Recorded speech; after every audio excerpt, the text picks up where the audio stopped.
Hello everyone, this is Deepa Yadav. Welcome back to my YouTube channel. तो आज हम लोग क्लास 6 एनसीईआरटी ज्योग्राफी का सेकंड चैप्टर पढ़ेंगे और इस चैप्टर का आज का टॉपिक है हमारा महत्वपूर्ण अक्षांश रेखाएं, मतलब कि इंपॉर्टेंट पैरेलल्स ऑफ लैटिट्यूड। तो आई होप पिछला वीडियो देखने के बाद आपको जितनी भी बेसिक चीज़ें जो जानने की ज़रूरत थी तो वो सब जान ली है आपने और समझ ली है। तो अब चैप्टर को आगे पढ़ते हैं और सारे कॉन्सेप्ट अब आपको ईजिली समझ आ जाएंगे।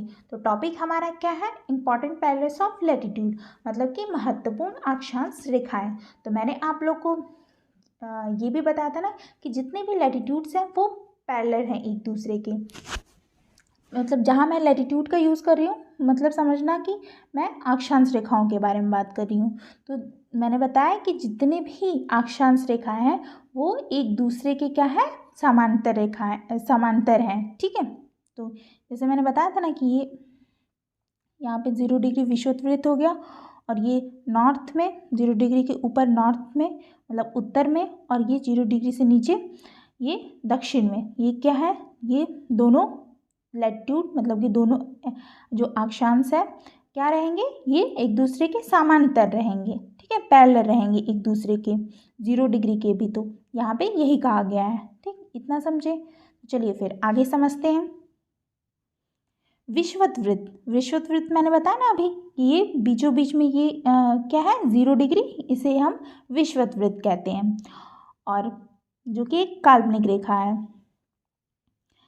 और ये उत्तर ध्रुव, जो ये मैंने बताया था ना ऊपर, ये जो लाइन जाती है वो क्या है, हमारा उत्तरी ध्रुव कहलाती है। वो 90 डिग्री उत्तर में होती है। ठीक है, मतलब कि नॉर्थ पोल 90 डिग्री, और तथा दक्षिण में, दक्षिण ध्रुव 90 डिग्री दक्षिण में, मतलब कि नीचे, नीचे में जो होता है वो क्या कहलाता है, दक्षिण ध्रुव 90 डिग्री दक्षिण में, मतलब कि साउथ पोल। ठीक, इतना समझे। तो क्या है कि अब हम समझेंगे कि यहाँ से जैसे ये 90 डिग्री का ये हो गया। ठीक है, ये 90 डिग्री और ये 90 डिग्री हो गया। हाँ, इतना हो गया। तो दक्षिण में भी जाएंगे, आप इधर से जाओ चाहे इधर से जाओ। ठीक है, आप इधर से जाओ चाहे इधर से जाओ, चाहे इधर से आओ चाहे इधर से आओ, आपका 90 डिग्री ही होने वाला है। तो आप लोग कहते हो ना कि एक जो गोला होता है वो 360 डिग्री का होता है। ठीक है, मतलब सर्किल 360 डिग्री का होता है ना। तो अगर आपने पृथ्वी को 2 बराबर भागों में आधा आधा कर दिया, ठीक है, जैसे मान लीजिए ये पृथ्वी है और इसको 2 भागों में आधा आधा कर लिया, तो ये जो ऊपर का जो इतना भाग है वो 180 डिग्री का हो गया और ये जो नीचे का भाग है वो 180 डिग्री का हो गया। ठीक, इतना समझ में आया। तो फिर जब हम उत्तर ध्रुव पर 90 डिग्री पर, कहाँ से, यहाँ पे उत्तर में ये 90 डिग्री हो गया, तो इसमें भी हम चाहे यहाँ से चाहे हम यहाँ से जाए, ये 90 डिग्री ही रहने वाला है। और वैसे ही यहाँ पे नीचे भी हम जाते हैं, ये पूरा तो है 180 डिग्री का, लेकिन हम चाहे इधर से जाएं चाहे हम इधर से जाएं, ये 90 डिग्री का ही होता है। ठीक है, विषुववृत्त से। ठीक, तो आप इतना समझ गए। तो इसके अतिरिक्त 4 महत्वपूर्ण अक्षांश रेखाएं तो जिनके बारे में हमें पढ़ना है, तो चलिए उसे भी समझते हैं। तो पहला है हमारा फर्स्ट पॉइंट कि उत्तरी गोलार्ध में कर्क रेखा, मतलब कि 23.5 डिग्री उत्तर।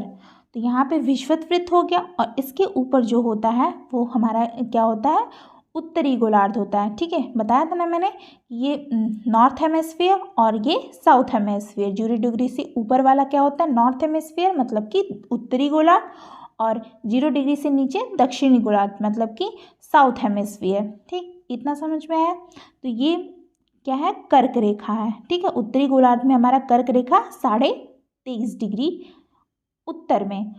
और हमारा दूसरा पॉइंट क्या है, दक्षिण गोलार्ध में मकर रेखा 23.5 डिग्री दक्षिण में। तो कहने का मतलब है 0 डिग्री से यहाँ आप नीचे आओगे दक्षिण गोलार्ध में, तो ये मकर रेखा है 23.5 डिग्री दक्षिण में। फिर हमारा तीसरा पॉइंट है विषुववृत्त के 66.5 डिग्री उत्तर में उत्तर ध्रुव वृत्त। तो ये क्या कहाँ है, विषुववृत्त के उत्तर में, ये रहा। ठीक है, उत्तर में उत्तर ध्रुव वृत्त जो 66.5 डिग्री है। ठीक, और हमारा चौथा है विषुवत रेखा के 66.5 डिग्री दक्षिण में दक्षिण ध्रुव वृत्त। तो ये हमारा विषुवत वृत्त हो गया, ठीक है, यहाँ से, और ये इस दक्षिण में दक्षिण ध्रुव वृत्त जो कि हमारा 66.5 डिग्री है। ठीक, ये आपको दिख रहा है, ठीक है, दिख रहा है ना, 66.5 डिग्री। ठीक, तो इतना आप लोग समझ में आया। तो ये 4 रेखाएं आपको याद रखनी होंगी, ठीक है, इनका बार बार हमें यूज़ देखने को मिलेगा। एनसीईआरटी ज्योग्राफी में 6 से 12 तक के चैप्टर्स में आपको कहीं ना कहीं इसका जिक्र मिलेगा ही, आपको पढ़ना ही है। तो ये क्लासिफिकेशन जो हमने इसलिए किया है क्योंकि ये जो मान लीजिए कि ये जो हमारा इक्वेटर है, विषुवत वृत्त, और ये, ठीक है, ये और ये जो लैटिट्यूड है ऊपर का नॉर्थ में, और ये यहाँ पे हमारा जो टेम्परेचर होता है ना, हीट, ऊष्मा जो होती है, यहाँ पे अलग अमाउंट रहता है इसका, और इस जगह पे अलग रहता है, और इस जगह पे अलग रहता है। तो ये सब क्लासिफिकेशन में डिवाइड किया गया हुआ है, तो ये अलग अलग जोन में बटा हुआ है। तो हम इसी को अब आगे पढ़ेंगे, ठीक है, नेक्स्ट वीडियो लेक्चर में। तो आज का वीडियो लेक्चर यहीं पे कंप्लीट होता है। तो मिलते हैं फिर नेक्स्ट वीडियो में नेक्स्ट लेक्चर के साथ। अगर वीडियो अच्छी लगी हो तो लाइक शेयर सब्सक्राइब जरूर करिएगा, और मेरी पिछली वीडियो नहीं देखी है तो प्लीज़ जाए मेरे चैनल पे और वहाँ पे मेरे वीडियो को देखें। Thank you.